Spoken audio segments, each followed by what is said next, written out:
Olá a todos. Na aula de hoje, nós vamos falar do Score-Based Generative Modeling. Na realidade, vai ser a primeira parte da discussão desse assunto. Então, nessa aula de hoje, a gente vai falar da primeira parte do Score-Based Generative Modeling e, na próxima aula, vamos falar da segunda parte, que é um assunto só, né? E que complementa toda essa discussão que a gente vem tendo dos modelos baseados em denoise diffusion, né, ou antidifusão de ruído, né, que envolve o modelo de fazer difusão por ruído com as funções score, né? E essas coisas são integradas e a gente hoje vai fechar, quer dizer, hoje e na próxima aula vai fechar esse assunto relacionando o score-based function com o denoise diffusion.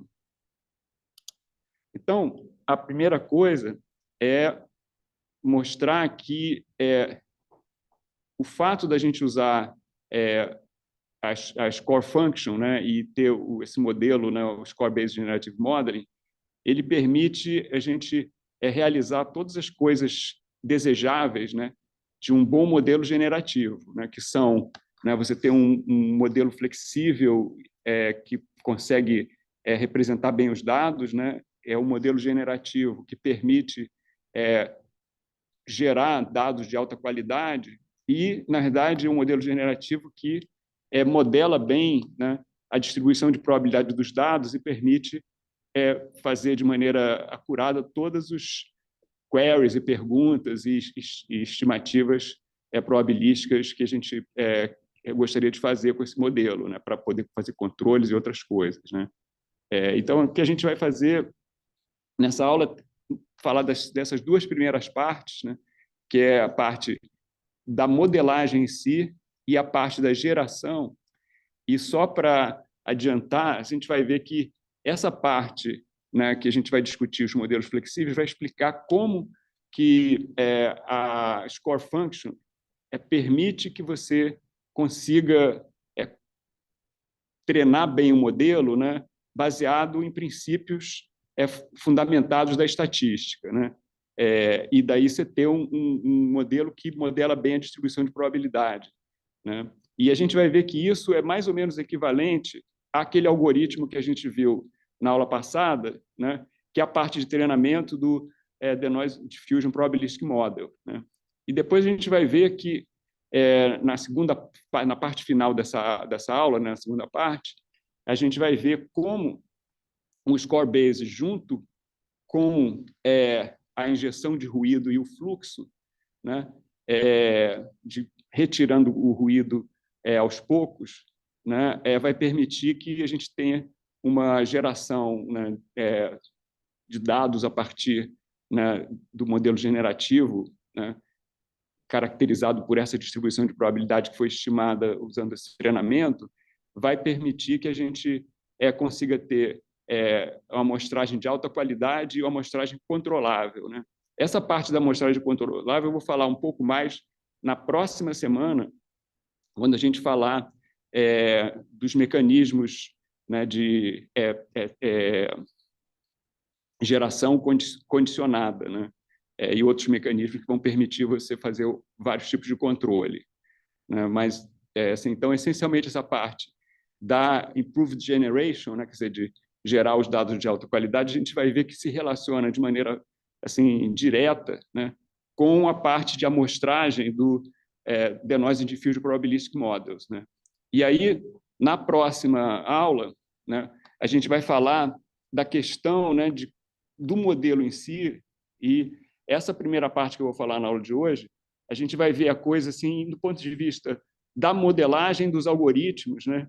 E vai pensar no modelo, né, assim, de uma maneira que é computável, né, mas sem olhar um modelo do processo de fluxo geral, né?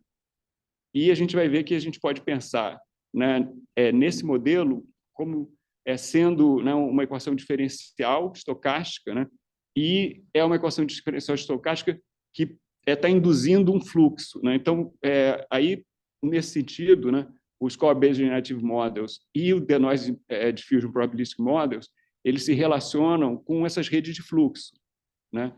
E a gente pode ver isso, né, olhando do ponto de vista de modelagem, como um modelo contínuo, né? Você tem por trás uma equação diferencial estocástica, né, que também pode ser vista.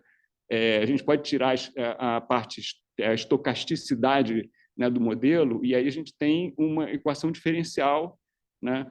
E isso a gente vai passar do contínuo para o discreto e ver o do discreto para o contínuo, desculpem, e ver o que isso implica, né? Então, isso aí a gente vai ver na próxima aula, e como uma parte assim, que precisa de mais espaço, assim, eu dividi nessas duas partes. Hoje a gente vai falar de Flexible Model Improved Generation, e na próxima aula vai falar dessa parte de ver o modelo generativo, né, como uma equação diferencial e como um modelo contínuo, né?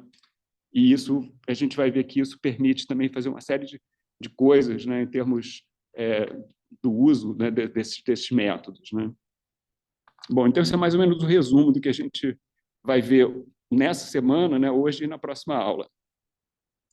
Então, começando com essa parte, né, de criar um modelo, né, assim, a gente tinha visto que a Score Function, ela permite a gente resolver o problema de ter que fazer a normalização da função estimada, né, a função de densidade, para ela realmente ser uma função de densidade, né, que dá uma probabilidade, né? Então, o fato de usar a Score Function permite resolver esse problema, e resolve o problema de uma maneira usando métodos estatísticos, né, que são fundamentados, né? Então, a gente vai ver essa primeira coisa e ver como é que isso liga com os denoise diffusion probabilistic models, né?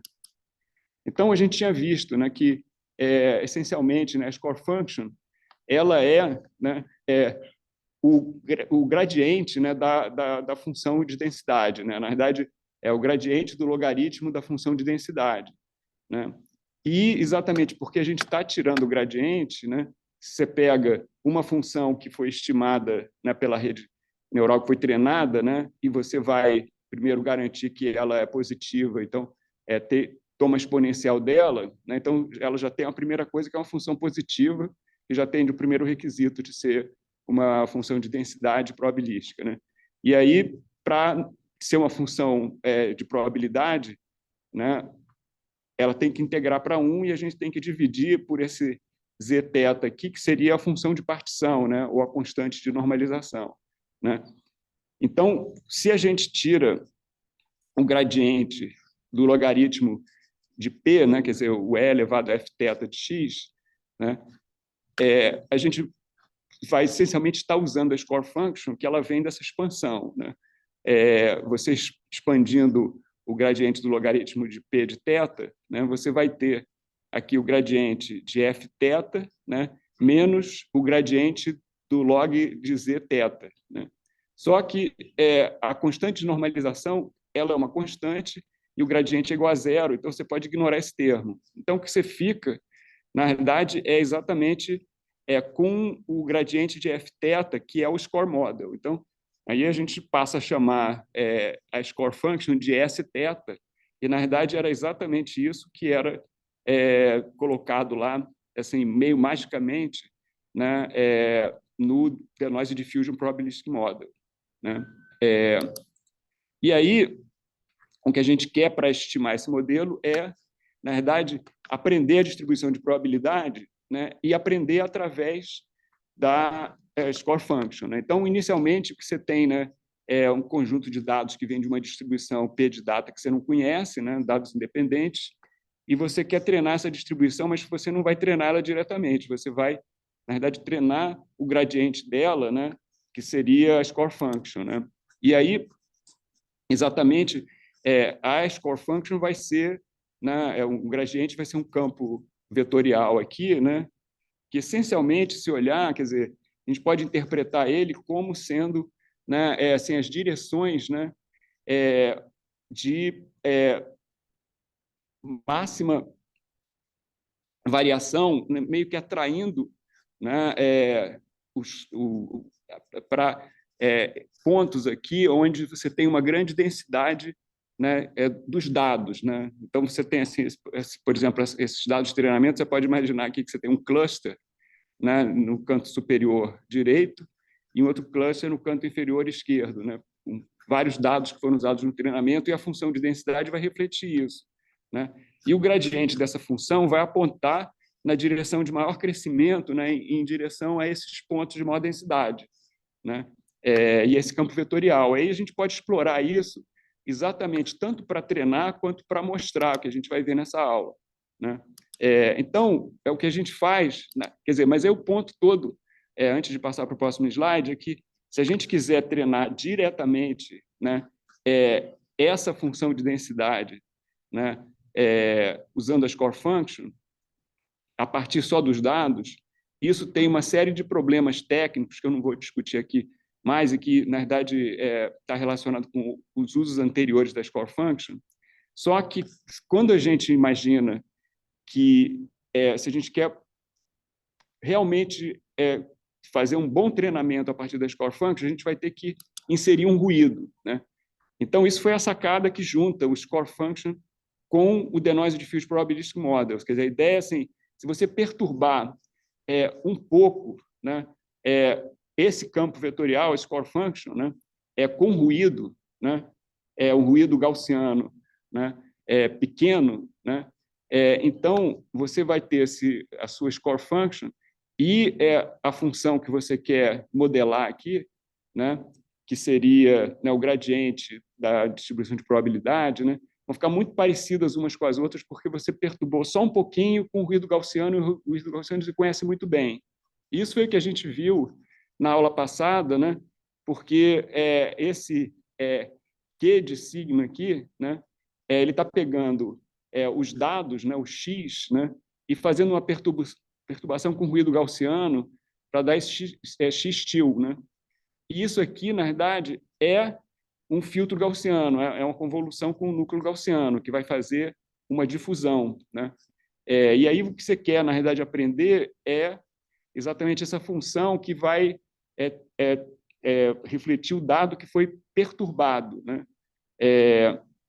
E isso aí, na verdade, é exatamente o denoising score matched, né? Quer dizer, que você quer, na realidade, depois você vai querer estimar, né, os dados, né, aprendendo a partir de o que é esse ruído e como que você pode tirar esse ruído. Então, você vai aprender, né, o processo de colocar e tirar ruído. Só que a gente viu na aula passada, né, que o processo de colocar ruído, que é essa primeira parte, é a perturbação que você conhece através desse núcleo aqui, né?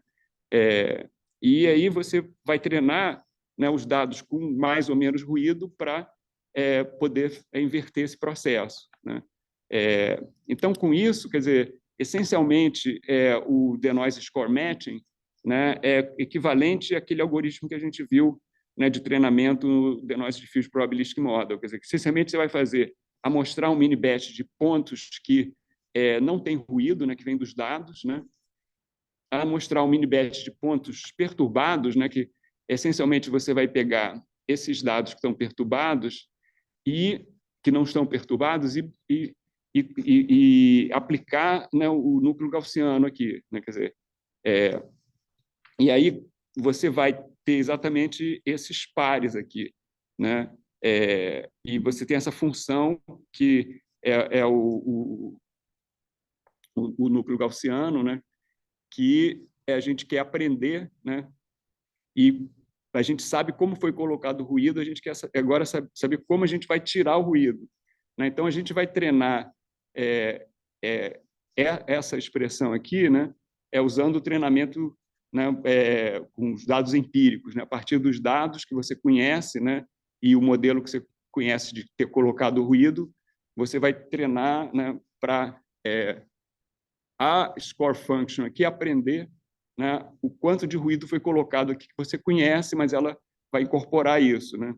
E a razão da gente ter incluído, quer dizer, essa perturbação ser um ruído gaussiano é que quando você põe, né, vê esse log do Q de sigma aqui, né, do xi para você ter o x til i, né? Isso aqui quando é o ruído gaussiano, vai ser essa expressão bem simples, né? O x til i menos o xi é dividido pelo o sigma, né, ao quadrado. Né? Então, isso aqui exatamente é a expressão que é usada no treinamento do Denoise Diffusion Probabilistic Models. Então, com isso aqui, né, quer dizer, você vai pegar e fazer um gradiente descendente estocástico para treinar para esse modelo que é S-θ ser igual a isso aqui. Né? Só que o ponto que a gente viu, inclusive, na aula passada, né, do DDPM, né, é que esse θ tem que ser muito pequeno, né, senão isso aqui, né, não vale. Né? Se for muito grande, você não vai conseguir fazer essa estimativa. Né? Então, como é pequeno, você consegue fazer isso, e aí a gente viu que, para esse negócio funcionar, né, você quer transformar os dados, né, numa distribuição muito simples, que seria a distribuição normal, né, gaussiana. Né? E não dá para fazer isso de uma vez. Então, você vai precisar de um fluxo que você vai botando o ruído aos poucos e tirando ruídos aos poucos. Né? Então, está mais ou menos implícito aqui esse mini-batch de data points perturbados, né? Que você vai pegar essas perturbações com níveis diferentes de ruído, que a gente vai ver logo em seguida, né? Para poder aprender não só, quer dizer, você colocar um ruído, mas colocar uma sequência de ruídos para ter um fluxo, que seria exatamente uma difusão, né? E você vai aprender o modelo, que é um modelo de fluxo, que é um negócio completo, né? Que transforma a distribuição dos dados, né? Numa distribuição simples, né? Que é a distribuição normal, por um fluxo de perturbação, que é exatamente o noising, e a gente vai aprender, né, retirar esse, pegar a inversa desse fluxo, né? Porque como é um fluxo, ela tem inversa, a gente vai aprender a tirar esse, fazer o processo ao contrário, né? Então, exatamente esse é o processo de aprender, né, do Denoise Diffusion Probabilistic Model, que nesse caso aqui a gente vai fazer o score matching, interpretando, né, o S de θ aqui, né, como refletindo a score function, que é o gradiente do log, né, não do P, mas do Q de sigma, que está introduzindo ruído, né, e está variando com o tempo também. Aqui não foi colocada a variação com o tempo, mas ela está implícita aqui na formulação. Né? Bom, então, com isso, a gente vê que a gente consegue fazer uma boa estimativa da distribuição de probabilidade dos dados, né? No sentido, com todos os princípios da teoria de probabilidade, né? E de estatística, né? Usando a score function, né? E para poder fazer isso bem com a score function, a gente faz o processo de difusão, né? Introduzindo o ruído gaussiano, né? Que permite que as contas todas funcionem bem. Né? E daí a gente vai ter um fluxo, porque tem que fazer isso aos poucos, e a gente tem esse fluxo. Então, essa é a primeira parte, né, que a gente viu, né, naquela visão geral da aula de terça-feira passada, e depois viu especializando como isso é feito no Denoise Diffusion Probabilistic Models. Né? Então, com isso, a gente termina a primeira parte da exposição dessa aula, né, e vamos para a segunda parte, que é exatamente essa parte do modelo generativo de gerar os dados, né, fazer a amostragem. Né? E a gente vai ver que esse processo, né, de gerar os dados, né, ele permite gerar os dados com uma qualidade muito boa, né, inclusive uma qualidade maior que as redes generativas, que não modelam a distribuição de probabilidade, foram treinadas só para fazer geração, né, e permitem, né, suplantar a qualidade das GANs, né, porque esse modelo estimado ele é muito bom. Né, e, além disso, a gente vai ver que, na próxima aula, né, na próxima semana, a gente vai ver que o modelo baseado em Denoise Diffusion com o score function permite, né, você fazer o processo de geração de uma maneira controlável, muito direta, usando vários recursos, né, que ficam naturais para você usar isso com finalidades diversas em aplicações, né, artísticas e outras. Né? E aí você vê que nessa parte aqui tem muitos trabalhos, né? Só um parêntese, né? Quer dizer, a maioria desses trabalhos ligados com os Core-Based Generative Models foi feito pelo Yang Song, né? que inclusive eu estou baseando esse slide na apresentação dele, né? E aqui ele começou, já trabalhava nisso antes e começou a trabalhar nisso mais fortemente, né? E publicar em 2019, e aí ao longo de depois de 2019 até 2022, né? Ele trabalhou muito nessa parte de fazer amostragem e ter uma geração controlada, e tem vários artigos aqui, né? Neurips e CLR, inclusive um que foi considerado em 2021 o melhor paper, né?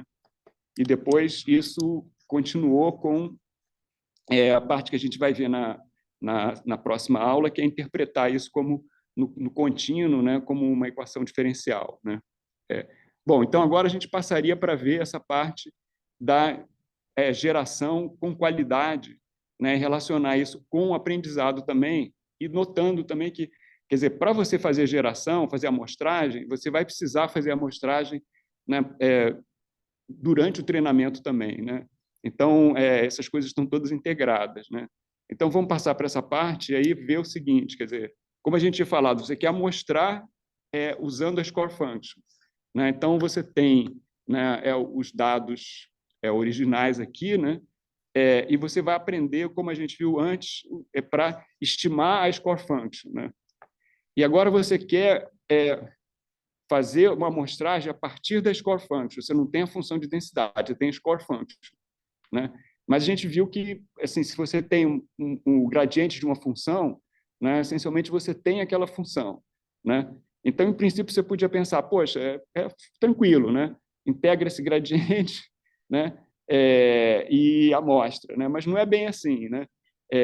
A gente quer, na verdade, imaginar que essa score function está modelando a função de densidade e a gente quer mostrar da função de densidade para gerar novos dados, né? Mas que reflita exatamente essa distribuição. Se a gente seguir simplesmente imaginando que você tem a função de densidade, calculou o gradiente e vai fazer uma amostragem, as coisas não dão muito certo, né? Por quê? O processo que você usaria, né, para fazer essa estimativa, né, seria essencialmente seguir o gradiente, né? Então, você vai jogar pontos aqui nesse campo vetorial aqui, né, e seguir a direção do gradiente para ir aos lugares onde tem mais densidade, né? Seguindo exatamente a score function aqui, né? Isso aí é o que é chamado de Langevin Dynamics, né? Que é usado em outras áreas de matemática e é usado fortemente aqui a teoria que está por trás, né, desse processo, né? Então, se você fizer isso, o que acontece é que você não tem muito controle de cobrir os dados todos. Quer dizer, você vê que, por exemplo, essa região aqui, essa região, é onde tem mais dados aqui, né, na nossa função aqui, né? Então, você vai querer pegar pontos aqui nessa parte aqui da função de densidade, mas se você for seguindo a score function, assim, sem nenhum outro controle, os seus dados todos vão chegar nesse ponto de máximo aqui, vai tudo aglomerar aqui, né? Nesse ponto, você não vai conseguir uma boa amostragem. De fato, o que acontece é isso aqui, ó, tá vendo? Se você pegar e usar o score match com o Langevin Dynamics sem fazer nada, esses aqui são os dados que foram treinados, esses aqui são as amostras que você consegue, né? Então, tem alguma coisa que está faltando aí, que é o que a gente vai ver agora, né? É como é usado da maneira correta o Langevin Dynamics com o score matching, né? Então, como que a gente faz isso, né? Então, a gente primeiro tem que entender qual é o problema realmente que está acontecendo, né? E por que que... Porque nota que aqui eu falei assim, a gente tem, né, né, a score function, e a gente segue a score function, mas isso aqui é a score function dos dados, não significa que isso aqui é a score function que foi aprendida. Se a gente tem, né, assim, dados com essa distribuição, nota que aqui tem uma concentração maior das amostras, e aqui também, e aqui, nesse espaço aqui, né, de... Opa, desculpem. Nesse espaço aqui, que tem poucas amostras, né, a função de densidade, para você estimar ela, né, e generalizar pela score function, não é garantido que isso vai dar uma estimativa muito boa, né? Então, agora a gente vai entender por que naquele processo lá de fazer o treinamento, a gente tem que botar o ruído aos poucos, né, e aprender o fluxo. que a questão é o seguinte, né? Se você olhar aqui, né, a função de densidade dos dados, né, e aqui é o score, né, o gradiente dessa função, né, que seria o score function, né, e a gente treinar com os dados que vêm dessa função, né, que vai acontecer que o score function estimado, você vê que ele não reflete o score function dos dados, né? Isso aqui não é o gradiente dessa função, isso aqui é, mas isso aqui não é, né? Então, essa parte aqui, meio no meio, onde tem poucos dados, né, não está refletindo bem, né, o gradiente real da função de densidade. Então, a conclusão é que, aonde você tem boas amostragens, né, do conjunto de treinamento, né, você vai conseguir, né, ter o gradiente bem estimado, né, e nas outras partes, né, você não vai ter o gradiente bem estimado, não vai ser, você não vai ter precisão aqui. E fica intuitivo de entender por quê, porque você está, na verdade, calculando esse gradiente a partir dos dados que foram dados, né? E aqui, quando você tem muitos dados aqui, você tem uma boa estimativa do gradiente exatamente usando aquela função, né, de perda que a gente estava comparando, né? A score function com, né, o gradiente do log do P de data aqui, né? E se você tem poucos dados aqui, essa estimativa vai ficar ruim, né? Então, a conclusão é que o problema que a gente tem ali é que o Langevin Dynamics, né, ele tem problemas, né, de explorar essas regiões de baixa densidade. Quer dizer, isso serve tanto para mostrar quanto para aprender, né? Então, a gente tem que corrigir isso, né? Então, como você corrige isso, né?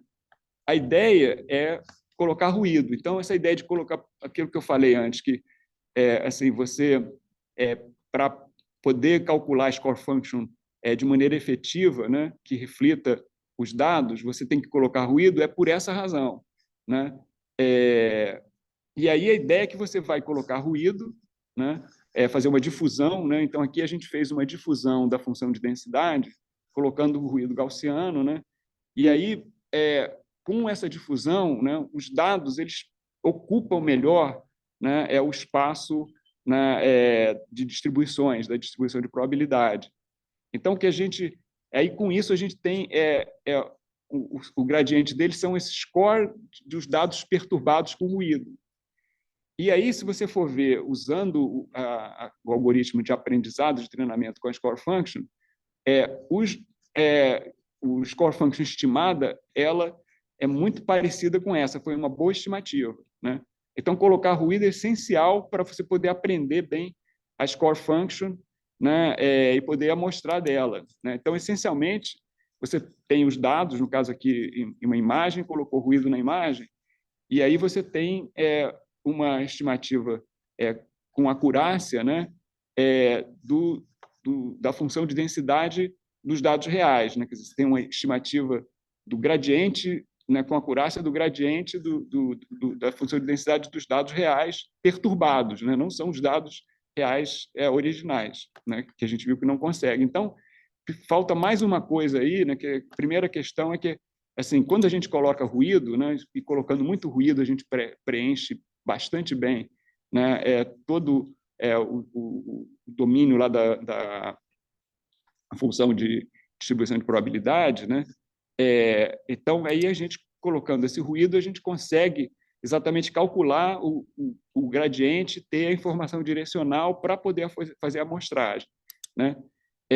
Mas o problema que eu falei, quer dizer, na verdade, na hora que se faz essa perturbação, colocando ruído, né, você não tem mais a função de densidade do dado real, né? Você tem a função de densidade do dado perturbado com a difusão, né? Então, como é que se resolve esse outro? A gente colocou uma coisa para resolver um problema, criou um outro.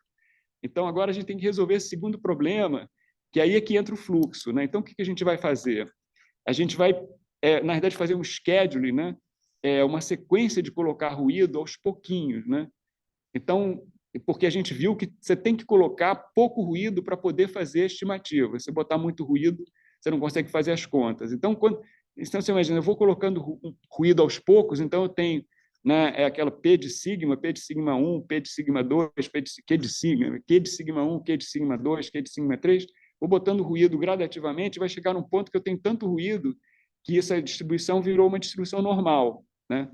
Isso aí a gente não só conhece a distribuição, né, final aí com muito ruído, né, porque é a difusão total, como na verdade sabe os passos intermediários, né?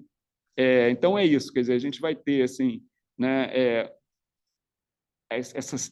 o schedule, né, de colocar vários níveis de ruído, né, P de sigma 1 até P de sigma T, né, e tendo essa sequência, né, a gente vai, quando tem muito ruído, vai ter uma boa estimativa, né, da score function, né, e quando tem pouco ruído, não vai ter, né? E então, como é que a gente vai fazer para garantir que a gente vai ter um controle e a modelagem boa no processo? Em vez de você modelar isso como colocando ruídos, né, separados, você vai, na realidade, querer modelar o fluxo, né, a coisa como um todo, né? Então, quando você coloca a coisa como um todo, você vai ter, na realidade, né, a sua score function aqui, ela vai depender, né, vai ser um modelo, né, um score model que é condicionado ao nível de ruído, e você tem uma sequência que vai variar, né, ao longo do tempo, né, seguindo um fluxo, né? E aí a gente vai ter isso aqui, né? Quer dizer, que você coloca aqui esse o sigma i, né? E você tem essa sequência, né? E você vai ver o processo todo aqui ao longo dessa sequência, né? Com o i variando de 1 até n, né? E aí, se olhar aqui, quer dizer, você tem aqui a função, né, de score matching, né, que para o processo como um todo, mas pegando cada estágio aí, né, dessa sequência, né, porque aqui a gente está olhando o processo ainda de maneira discreta, né, como uma sequência, e aqui vocês vão ver que tem esse lambda sigma i, que a gente viu na aula passada, né, do DPM, que é uma função de peso positiva, que ela vai garantir que a gente vai conseguir calcular a estimativa variacional, né, com o máximo likelihood, né? E a gente viu que essa função de perda, desculpe que essa constante aqui, né, esse peso, né, ele vai assim ser diferente, né, porque ele depende do sigma i, para cada índice aqui, né, ao longo do tempo, ele vai mudando, né, e ele vai garantir que a gente vai ter uma estimativa de máxima verossimilhança, né, quando a gente for avaliar cada estágio, né, e como um todo, né, e a gente viu isso na aula passada, né. Então, essencialmente, isso aqui, se a gente for ver, é uma generalização, né, do DDPM, né, quer dizer, é o treinamento usando o Denoising Diffuse Probabilistic Models, né, e que a gente viu na aula passada, né.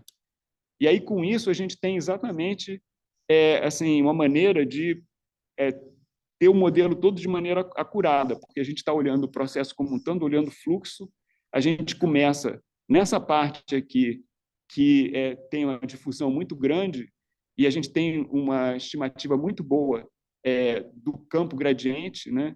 E aí a gente vai olhar a evolução do campo gradiente ao longo do tempo, e aí não tem problema, porque a gente está andando aqui, à medida que você vai tirando a difusão, né, você está no lugar certo, né? E aí não tem problema. Então, isso aí é o que é chamado, né, do Langevin Dynamics anelado, né? Annealed Langevin Dynamics, né? Que isso, inclusive, esses modelos todos são baseados em termodinâmica, né? E coisas ligadas, inclusive, com modelos da física e a parte de modelos probabilísticos da física, né? E também ligado com coisas de machine learning, né? Então, esse processo você pode imaginar como sendo, assim, num sistema físico, você ir reduzindo a temperatura gradativamente. Então, no sistema físico, quando a temperatura está muito alta, né, você tem muito ruído ali, muito caos, as coisas estão todas em ebulição, vamos dizer assim. À medida que você vai tirando ruído, as coisas vão se assentando. Então, é exatamente isso, quer dizer, a difusão, ela coloca o ruído e deixa as coisas todas meio embaralhadas ali, né? Aí, na hora que você vai fazendo a antidifusão, você vai tirando o ruído, as coisas vão se assentando. E isso é o processo de anelamento, né? Annealing, né? E aqui a gente está usando exatamente o Annealing Management Dynamics para poder, na verdade, tanto aprender, né, e poder amostrar para seguir o fluxo, né, de maneira controlada, né?